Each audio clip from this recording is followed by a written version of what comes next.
I don't think I was actually experiencing like any genuine feeling. All of my Hold on. No. All of my sort of relationships up to this point have been sort of this like an escape from where I'm coming from. You know what I'm saying? Or like this thing where it wasn't fully me or like performative stuff. I never got down to a point where I felt like that vulnerable or that comfortable or that anything. I always was a little too damaged with my own trauma to think of anybody else in a real feeling way. And so now I feel like it's much different. Like just like I feel like I've gotten friends in the last 2 years. Like I feel like I can hold a conversation. I know how to get to know people again. Yeah. Like, and now I would really be able to write it down because it's coming from me wanting this relationship as opposed to wanting this thing that wasn't resolved in myself in another person. Makes sense. Yeah. Yeah, makes sense. Because it's a really selfless, in a lot of ways, it's just not a self-centered act. Yeah. To like, let me think about the beauty of this person and the intimate ways I feel about them and communicate it to them so they know and they feel good. Like, that's a different state than like you trying to like escape your pain with them or whatever that is. Yeah. Right. And you act more as like a hanger on, I think, than somebody who's actually, instead of elevating their energy, you're just kind of like hanging on to it.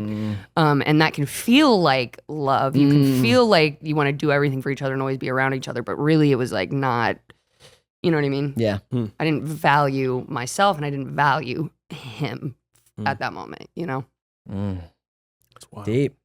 Did either of you ever have to forge a note in school or anything like that? I was such a goody two-shoes in school. Yeah, you were. So you never. I was a goody two-shoes as far as it came to academia, but there's no way I'm not going on that class field trip just because my mama didn't sign this paper. I'm going to the planetarium. I don't care what nobody says. So yeah. Wow. Why didn't your mom? Why wouldn't? No, it was me being a dummy and forgetting about those things. Like sometimes sometimes and then you're like, fuck. Yeah, school. I was just so immersed in all the things I was doing, playing football and and then just sometimes that day comes, it's like, oh, I didn't get permission. Wait, wasn't there a Ned's episode like that? I kind of being recall something like like that. somebody maybe in the field trip, the very last episode. We might get to it in field trips. Yeah, that's I think someone. it was you. It's a classic thing where someone like needs a fake signature on the final episode. Or they had to stay home. I thought they had to stay at school. But he couldn't go to the garden, right? No, it wasn't him. I think it was somebody else. But why couldn't he go to the garden in the field trip episode? Right, because I'm hiding the whole episode. I think something it was like that, that. maybe. Yeah, but we'll talk about that. We'll get to it. We'll get to That'll that be in like 3 years. fucking 3 years. When we get to season 3. It's gonna be a while. Holy shit, man! But yeah, how about you? Interesting. I don't think so. I don't think I ever faked. I don't think I ever forged a Did signature. you ever? Well, but you were just on time with your stuff. You turned everything in. That's good. I guess. Yeah.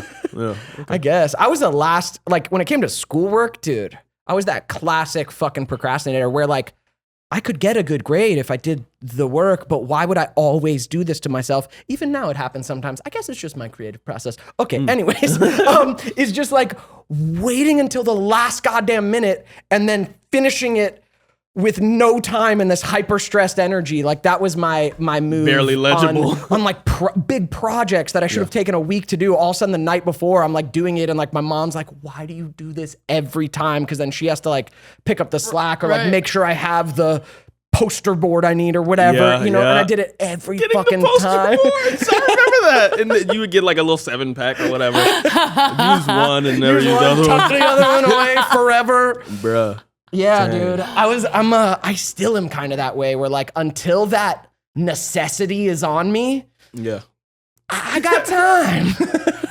Like half the reason I didn't like fully watch all of the episodes is truly because like I finally got a hold of my tax person so that my tax extension, like by the October 15th, so that they can be done. Get it done. But obviously, I do this every year, at least the last 3. Yeah. Where in April I'm like, ooh, I'm gonna get that extension, and then every month I swear I think it's October. October's here. October's It's here fucking now. here.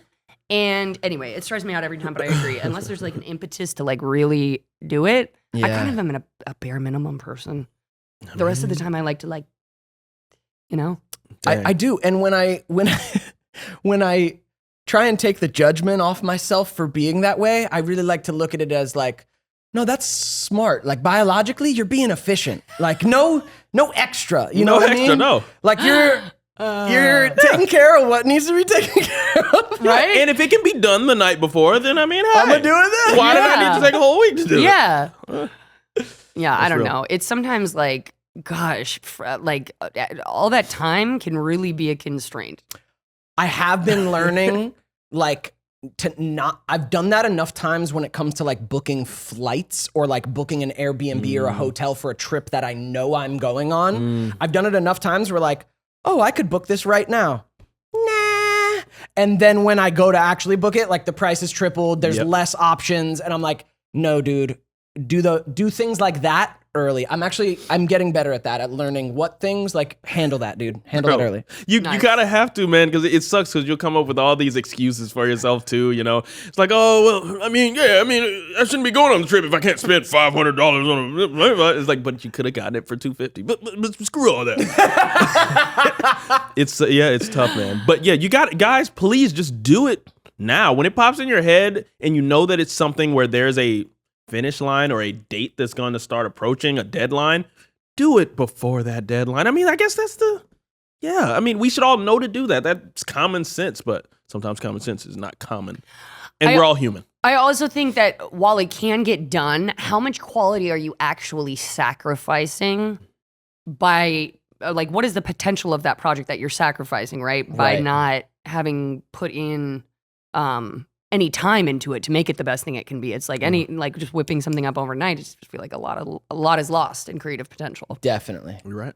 Yeah, I feel that with like auditions for sure. Like sometimes you have no time anyway. Yeah. Like you just don't have time and you have to kind of like throw it out the wall real quick. Right. Yeah. But there's definitely been times in my past where I'm like, why did I do whatever the fuck the other night instead of like giving myself more time with this material? Like, why would I not sit and explore this deeper? Like, what am I doing? Mm-hmm. Bro. Had to learn that one too many times. Yep. I mean, yeah, that's a mix of procrastination and also prioritization. Yeah. Like just not having those ideals in the right place. But I do that. Packing bags for traveling.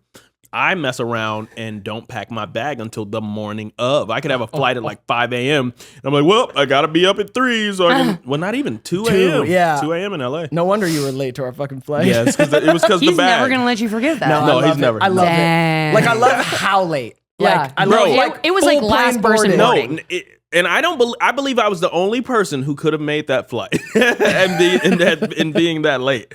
That was horrible. It was a You horrible tap experience. dancing, the thing that you thought you bought yourself, Bro, and that was- then having to just tap everybody on the shoulder. Dude, I think we talked about this on We the have, podcast I feel like we before, have. but we can talk man, about it again. That shit's so funny. It was horrible. I thought that I bought this. Well, not thought that I bought. I did. I bought this. Like Skipped the line. Skipped the line security pass. line pass. And everybody's just like, oh, go talk to that security guard. And then this security guard tells me, oh, go talk to this person. Go talk to this person. My flight's leaving in like 20 minutes, maybe. And I'm not even through security. Then I finally get to one of these yellow jacketed security guards, and I show them my pass. Here's my front of the line pass. So you're supposed to walk me to the front. He's like, oh, yeah, just tap everybody on the shoulder and tell them you got to catch your flight. What do you mean? What do you mean? And then I had to pay you I had to pay you to do this to myself? do this. It was like $50. Oh my god! And it was just You so got cringy. scammed. I tapped everybody on that shoulder. I and bet It's awful.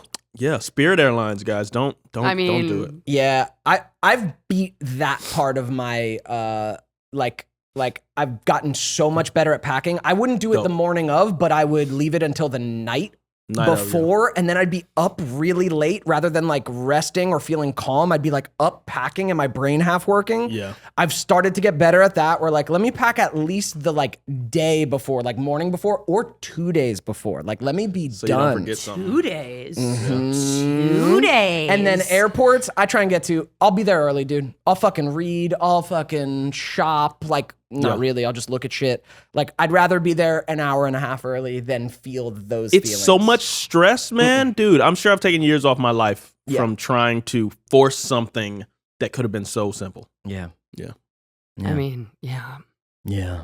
Yeah. Yeah. Notes. Yeah, notes.